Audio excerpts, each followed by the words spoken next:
Halo, assalamualaikum warahmatullahi wabarakatuh. Halo teman-teman. Ya, di kesempatan kali ini saya akan upload file konfigurasi untuk ZTE F670 atau sering disebut ZTE versi 6 ya, karena memiliki 6 antena. Jadi kita login dengan super admin defaultnya, admin dan password Telkom DSO 123. Login admin Telkom DSO 123. Dan kalian perhatikan pada bagian ini, di uji coba kali ini saya menggunakan ZTE F670 tahun 2023 dengan software versi 6 dan bootloader versionnya versi ini ya. Oke, langsung saja kita cek menu network. Di sini hanya ada settingan default TR069 dengan VLAN 100. Ini saya hapus dulu, saya hapus. Oke, sudah kosong. Dan menu security baiknya saya off kan saja. Saya lebih prefer untuk memilih off, memati atau disable, submit. Kemudian kita upload file konfigurasinya di menu system management, user configuration management, choose file. Kita pilih filenya, ini file dengan ekstensi bin, kita open, kemudian kita restore, confirm. Nah, kalau ada keterangan seperti ini, berarti ZTE ini sudah berhasil menerima file konfigurasi yang kita upload. Sesaat lagi modemnya akan merestart. Jika modemnya merestart, saya akan percepat video ini sampai modemnya kembali hidup. Oke, modemnya sudah kembali hidup. Kita akan akses kembali IP-nya. Karena file konfigurasi tadi sudah berhasil diupload, maka loginnya menggunakan admin, passwordnya admin super. Oke, kita copy sampai sini. Ini masih admin, login. Nah, oke, kita cek pada bagian network. Di sini ada settingan bridge. Ini nama boleh disesuaikan, misalnya hotspot ya, seperti ini. Jadi hanya ada settingan hotspot dan settingan PPOE. Untuk PPOE nya kalian bisa sesuaikan nama dan VLAN, juga username dan password sesuai di mikrotik kalian. Dan untuk bridge hotspotnya sendiri, kalian cukup menyesuaikan nama dan VLAN-nya. Kemudian kita cek pada bagian port binding. Untuk hotspot ini saya gunakan LAN 1 sampai dengan LAN 4 untuk estafet, jadi saya centang, dan SSID 2 nya untuk hotspot. Jadi kita cek SSID 2. SSID 2 itu SSID nya saya beri nama hotspot dengan security nya open system. Oke, kembali lagi ke menu WAN. Kita cek pada bagian PPP. Untuk PPOE nya sendiri saya set dengan VLAN 100, ini bisa disesuaikan. Kemudian username dan password saya beri username TZTE dan password yang saya sesuaikan dengan di mikrotik saya. Untuk pada bagian port binding ini, WAN PPP nya saya hanya pilih SSID 1. Kita cek SSID 1. SSID 1 ya, ini PPP. Jadi untuk PPP saya gunakan VLAN 100 dengan SSID 1 dengan nama PPP. Dengan WPA key-nya itu saya lupa. Kita cek pada bagian security. SSID 1, security-nya WPA 2PSK saya lupa. SSID 2 hotspot open system, SSID 1 PPP saya lupa. Untuk VLAN-nya sendiri, yang VLAN hotspotnya saya gunakan VLAN 200 dan PPP-nya saya gunakan VLAN 100 ya. Dan kita cek pada menu security.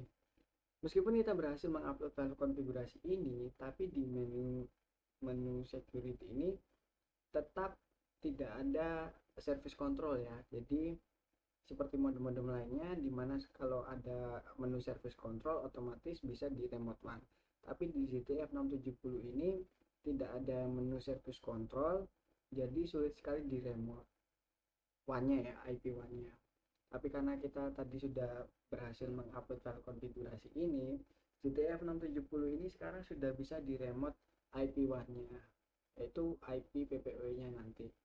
Jadi usahakan setting modem ini jangan colok port optik terlebih dahulu ya, karena jika colok port optik itu nanti SSID yang kita pilih ke menu bridge-nya, ke one bridge-nya, one hotspot ini, itu akan di hide otomatis oleh WLT ya. Jadi seperti itu. Oke, saya langsung buktikan saja. Network interface ini masih IP masih kosong ya, IP masih kosong. Kita colok port optik.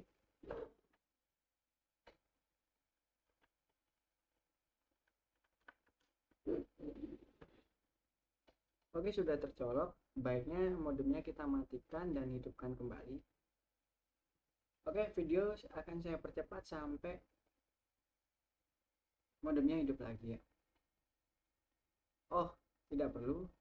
Kita akan ke display monitor saya satunya. Ya, saya akan menghubungkan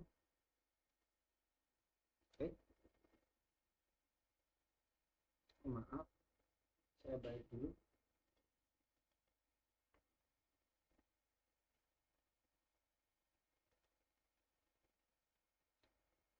Oke, untuk membuktikan ZTE 670 ini bisa di remote IP WAN-nya, saya akan disable Ethernet PC saya, karena untuk menyeting modem ZTE 670 ini saya menggunakan koneksi LAN antara PC dengan modemnya, dan WiFi akan saya hidupkan. Saya akan menghubungkan PC saya ke WiFi lain ya, WiFi yang masih di jaringan hotspot saya. Oke, kita pindah display saja. Kita pindah display, kita pilih display saya satunya. Oke, di sini saya sudah pindah displaynya. Kita akan hubungkan ke WiFi lain. Ini ya. Jadi untuk ZTE 670 yang kita setting itu SSID-nya hanya PPP dan hotspot ini, PPP dan hotspot. Kita akan hubungkan ke WiFi lain. Connect.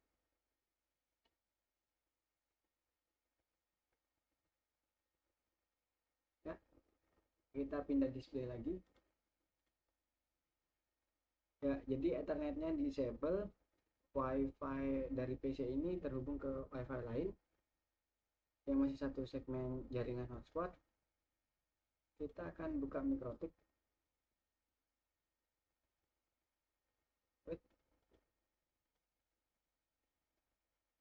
Tes ZTE. Nah, ini ya, sudah berhasil ngedial dan dapat IP WAN ini. Kita akan akses sekali lagi. Untuk pembuktian, saya tidak menggunakan LAN ke modem dan WiFi dari modem ZTE 670, tapi saya menggunakan WiFi dari access point saya lainnya yang masih satu segmen dengan ZTE-nya ya, ZTE 670. Oke, kita langsung saja kita tempel IP1 dari ZTE. Nah, ya, berhasil. Kita masuk dengan admin, passwordnya admin super.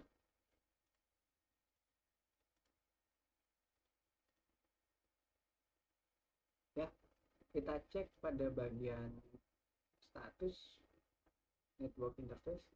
Ini ya teman-teman, IP1-nya.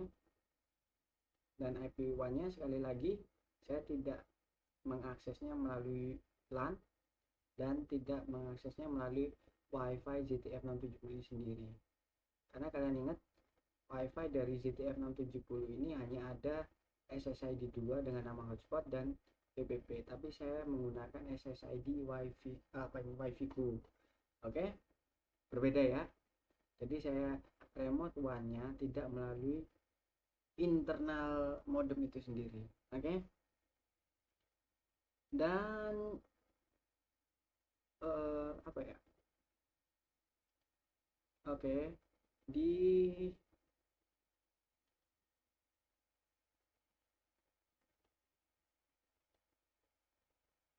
di bagian status kalian perhatikan, saya mengupload file konfigurasi ini di seri ini, software dan bootloader version ini. Jadi untuk menjamin 100% keberhasilan itu saya belum berani ya, karena saya belum mempunyai ZTF 670 lainnya untuk saya coba upload file konfigurasi ini. Tapi untuk kalian yang berkenan mencoba, silakan, link di kolom deskripsi. File konfigurasinya saya cantumkan link di kolom deskripsi. Jadi di sini tidak ada unsur kebohongan. Saya berhasil meremotkan ZTE F670 ini dengan status ini ya, seri ini ya. Seri ini untuk kalian yang mau mencoba di seri ZTF 670 lainnya, silahkan mencoba, tapi resiko silahkan kalian tanggung sendiri. Jadi seperti itu. Oke, jadi itu saja video dari saya ucapkan terima kasih sudah menonton, dan wassalamualaikum warahmatullahi wabarakatuh.